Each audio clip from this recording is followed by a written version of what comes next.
A amêndoa do coco babaçu é uma das poucas alternativas de se ganhar dinheiro aqui no Médio Mearim.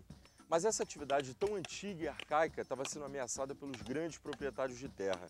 Então, as quebradeiras resolveram se unir. E hoje, o movimento reúne 400 mil mulheres em 4 estados: Maranhão, Pará, Tocantins e Piauí. Agora a gente vai ver de perto como é que é o trabalho dessas mulheres. Tudo bem com vocês? Bem. Há quanto tempo que a senhora trabalha como quebradeira de coco aqui? Eu tenho 50 anos que eu moro aqui dentro do Maranhão. Aí eu comecei a quebrar coco desde 15 anos. Desde mocinha, né? Desde mocinha eu tenho quebrando coco. Vocês aqui, em média, quanto tempo cada uma trabalha por dia? É mais ou menos assim umas 5 horas de serviço, de quebração de coco, né? Porque a gente tem a luta da casa, dos filhos e o trabalho da roça, a gente consorcia entre tudo, sabe? Aí a gente não faz muitas delas, só vai mesmo quebrar coco, elas quebram, faz até 8 horas. Eu quero que alguma de vocês me responda a seguinte pergunta. Qual é o maior sonho, o maior desejo de vocês quando termina a atividade aqui no campo e vocês voltam para casa? Olha, assim, o maior desejo da gente é a gente chegar em casa, né, com a produção da gente, encontrar os filhos da gente e a gente fazer a venda do produto da gente, comprar as coisas para casa e se alimentar bem com os filhos da gente. Obrigado então por conversar com vocês. Eu vou conversar agora com 2 mulheres atuantes do movimento interestadual de quebradeiras de coco, Antônia Brito e Sebastiana Ferreira. Sebastiana, como é que era a vida dessas mulheres antes da criação desse movimento? Muito triste, porque a gente não tinha organização, a gente não era organizado para buscar os nossos direitos. Hoje a gente estamos organizados, estamos buscando nossos direitos, acesso à liberdade, acesso aos babaçu livre. Quando vocês falam em direito à palmeira livre, hoje em dia tem 3 municípios, não é isso? Que tem, independente da palmeira estar numa grande propriedade de terra, as mulheres elas têm livre acesso, é isso? Mas isso é referente a uma lei, né? São leis municipais. É umas leis municipais que a gente discutiu. A primeira lei do livre acesso ao babaçual, ela foi criada aqui em Lago do Junco, né? E esse exemplo de Lago do Junco, ele já foi usado para outros municípios que hoje nós temos, que tem essa lei já aprovada. Quantos municípios? 5. Antônia, quais foram as dificuldades que vocês enfrentaram para organizar esse movimento? As resistências, né? As crenças, como é que foi tudo isso? Olha, começa a gente enfrentando o latifundiário, o vaqueiro, assim, a própria família, né, os maridos, que quando eles, às vezes, não queriam aceitar essa saída de deixar a casa, deixar os filhos, né, porque são trabalhadores, que assim, sempre a mulher foi considerada a responsável, né, pela família. Só assim, que hoje isso tem diferença, né?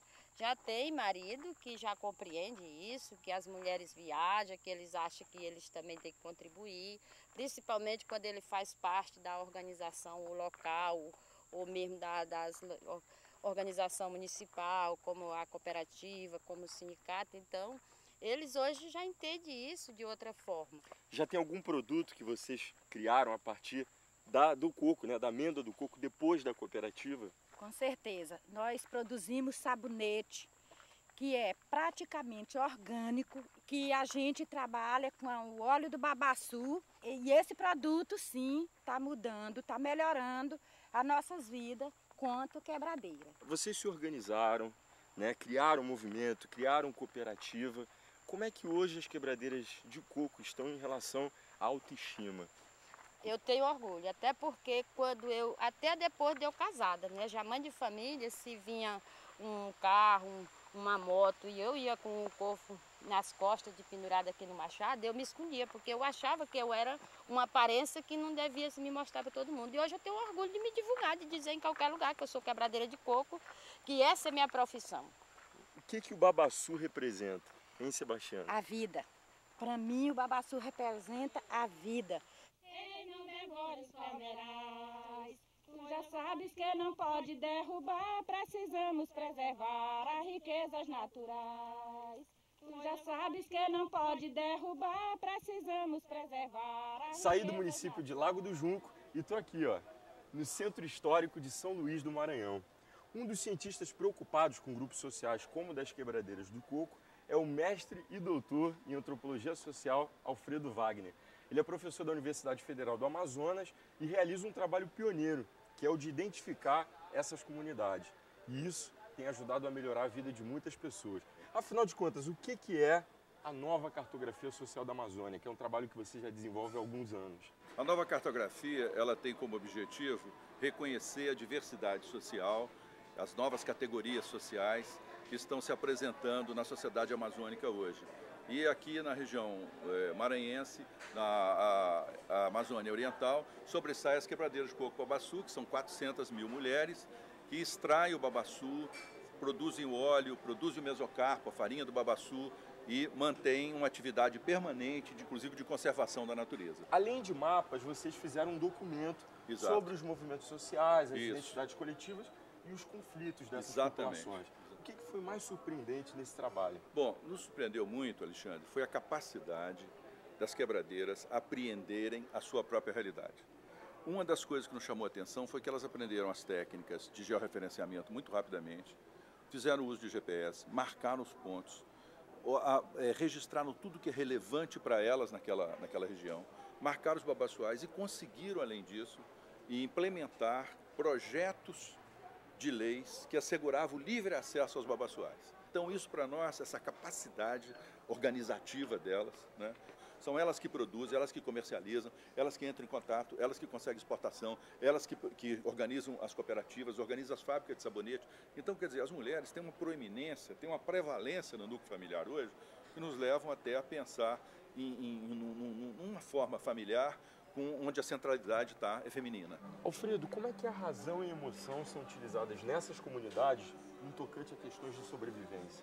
Bom, você viu muito bem lá em Lago do Junco que no empreendimento da cooperativa, a razão do ponto de vista empresarial, a razão do ponto de vista da organização dos fatores que contribuem para a cooperativa, eles estão muito presentes. É o saber tradicional delas que lida com a inovação tecnológica. No caso da emoção, eu acho que você também percebeu que é na maneira como elas se relacionam, né, com a própria natureza, que é eivada de fortes sentimentos, de fortes laços, quer dizer, o tempo todo defende a minha palmeira, a palmeira que é a minha mãe, quer dizer, você tem todos esses dados que são dados que revelam uma relação afetiva com a natureza, quer dizer, a relação com a natureza é absolutamente afetiva, né? E o problema todo está justamente em você transformar essa relação afetiva, né, combinada com os outros elementos que mercado, leis de mercado, distribuição de produtos, que permite o dividendo da cooperativa no final do mês. Então você tem uma combinação entre esses dois elementos. Esses dois elementos fazem parte do fortalecimento identitário e fazem parte da gestão das cooperativas e dos empreendimentos que elas estão levando a cabo nesse momento. Obrigado. Excelente, obrigado a vocês.